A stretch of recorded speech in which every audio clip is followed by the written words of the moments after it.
what a race. We were seeing some great racing throughout the field, plenty of passing, and it looked like it would become a fuel mileage race. And I got to be honest, I was thinking, I want to see this fuel mileage race play out. I want to see if somebody runs out of fuel. It looked like Martin Truex could be getting his first win of the year. But then Kyle Busch spun with less than 10 laps to go. That just set up for the way it was looking, Ben. I thought we were going to have one of those races, caution after cautions, because early on stage three cautions in 3 laps. Like, oh gosh, this is going to go forever. But that did not happen. Instead, what we saw, second photo finish of this year in the Cup Series, and the closest in NASCAR, 0.001. Kyle Larson earning his second win of the year in a photo finish, but at the expense of Christopher Buescher, who was initially shown as the winner on the scoring until NASCAR reviewed the finish and declared Larson the winner. What an effort by both drivers. Being when it comes to Chris Buescher, Kyle Larson, their effort by both of them, how did Kyle Larson manage to get around Chris Buescher? I don't know.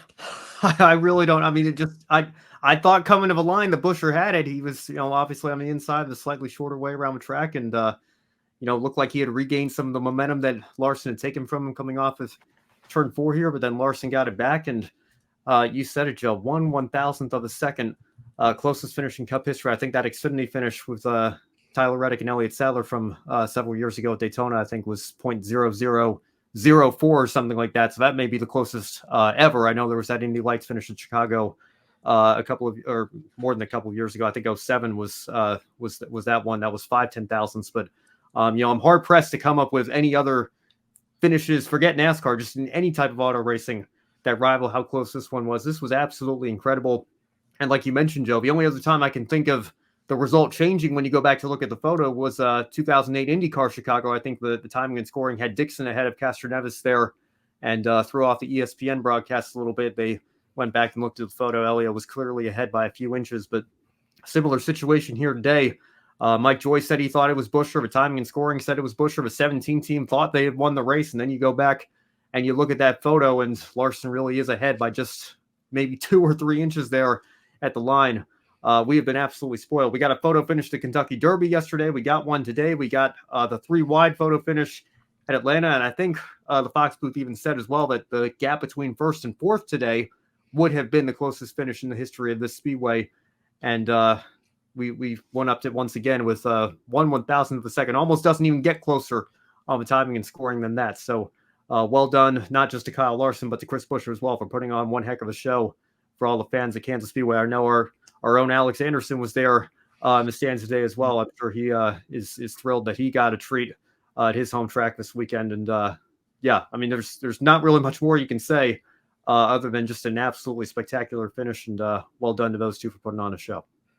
Put on a show, and I gotta say, one of the things I know before the show, Brandon Crossing, your co-host over at Grid Encore, said Buescher raced him clean. He didn't just drive Larson into the wall, hoping that would work out. I don't know if that would even work out for Buescher, just because there was Truex and Elliott coming, but we had a finish. Great racing by the two of them, and at the end of the day, this is 2 drivers just working their hardest to try to get the win.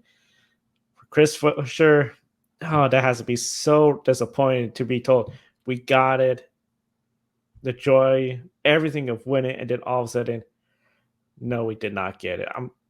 I'm glad they at least told him before he did any burnouts, or else that would just been horrible. For Ford, this has to be just agonizing. It looked like they had this win, still winless. Logano, Austin Cindric, Harrison Burton, Michael McDowell, all caught up in issues, crashing. Surprisingly, McDowell still ended up in the top 10. Brad Keselowski, he was up there. He missed out on the top 10. But Noah Gragson still keeps his run of top 10 finishes going somehow. Do you feel Ford is getting closer to a win, and it's just a matter of putting together a complete race? Yeah, I think they're there. It is kind of remarkable that we're, a third of the way into the season now, and we're still waiting for that first Ford win across all 3 series here. But yeah, obviously the speed is there. You've seen it from Buescher. You've seen it from his teammate and car owner, Brad Keselowski. And I thought Keselowski was coming before we got the caution for Kyle Busch. He multiple times we were told from the broadcast that he was the fastest car on the track. So he's got speed. I think it's still inevitable that one of the Penske cars is going to win at some point this year. Stewart-Haas seems to be on the way back up. Front row can continue to show speed here and there. Probably still not a top team in the Cup Series, but certainly much better than they were for much of their history up until recently, these last few years. So I think opportunities will be there. It's not a matter of Ford being way down on performance, and it's going to take a miracle for them to get a win. And you look at an opportunity like this, and you say, well, there goes their chance to win a race this year. It's a shame Buescher couldn't close the deal. I don't think that's the case at all. I think Ford is certainly capable of putting together a victory lane worthy performance. It's just a matter of taking the speed that they have and closing the deal. They may still be the number 3 manufacturer right now behind Chevy, Toyota, or Toyota, Chevy.